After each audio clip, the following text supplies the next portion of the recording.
So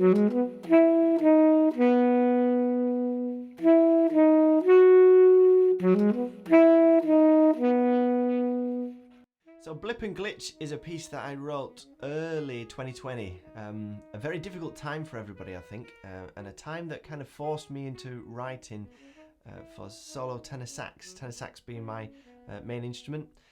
We weren't allowed to go out and rehearse, we weren't allowed to go out and play with other people, so I had to write for myself. And this is the result that came of that, or the first of many pieces that I wrote for solo tenor sax in that time. Blip and Glitch. Quite a fun piece of music to play, quite a fun piece of music to write. I really enjoyed it actually. It was really good for me to spend this time, dedicate this time for writing for myself and writing with my instrument, because that's how I tend to write. Alright, it's a solo tenor sax piece, but whenever I'm writing anything I usually start with my instrument in my hands. Going into a bit of detail about the piece, Blip starts off with a really lyrical melody and quite a comfortable range of the sax, so quite accessible. And then almost before the piece has got going, there's this blip.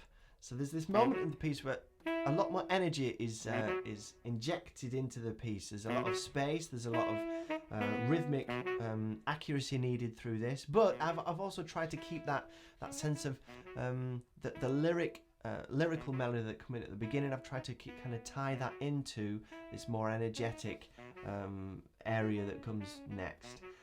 It continues with a lot more groove and like almost funk type based rhythms and little cells of grooves that come from that melody that came from the very beginning.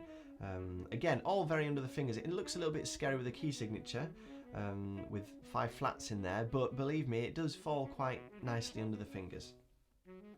There are some quite high notes in here, so you'll hear from a recording that I play that there's some altissimo to play. It doesn't really matter if you can't access that altissimo. If you can't do it, there is the alternative of just bringing that down the octave. You do really, though, need to be able to play up to a top F sharp.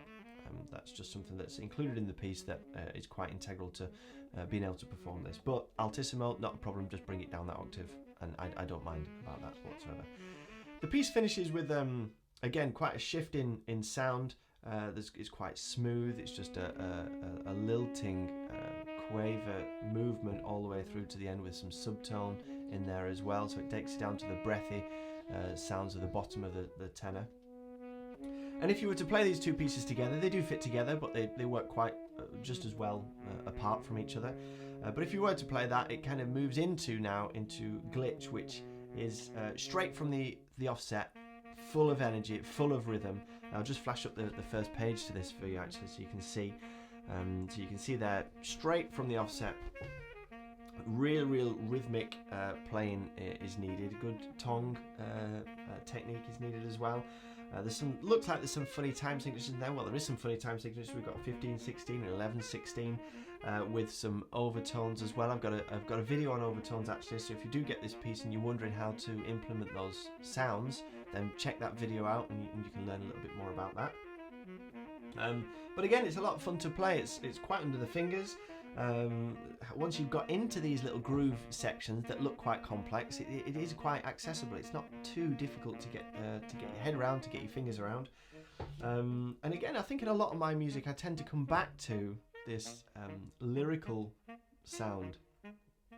And I've done exactly the same in this. So in the middle section, you'll see a lot more freedom, a lot more calmness to the music. But it doesn't last for long. Saying that, we do then have that energy that's starting to come back into the piece that kind of revs it up towards the end. And towards the end, we have these different time signatures as well that kind of jolt you around as listener and performer actually. But again, it's all good fun to play and all kind of ties in from what you've played throughout the whole piece. Again, there are some altissimo notes to fit into this. Again, if you can't play them, doesn't matter, just bring them down the octave. I'm really open for my music to be accessible. So if you can find out a way to play it so it's comfortable for you, then go ahead and do it.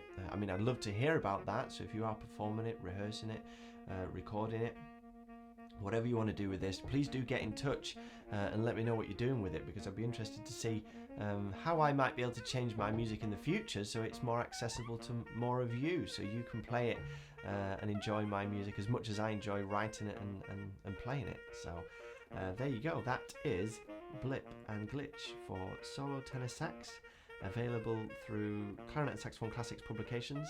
You can also get it on June Emerson. You can either get a high quality PDF version, or you can get the physical copy like this. So there you go. Go out, get it, perform it, rehearse it, try it out.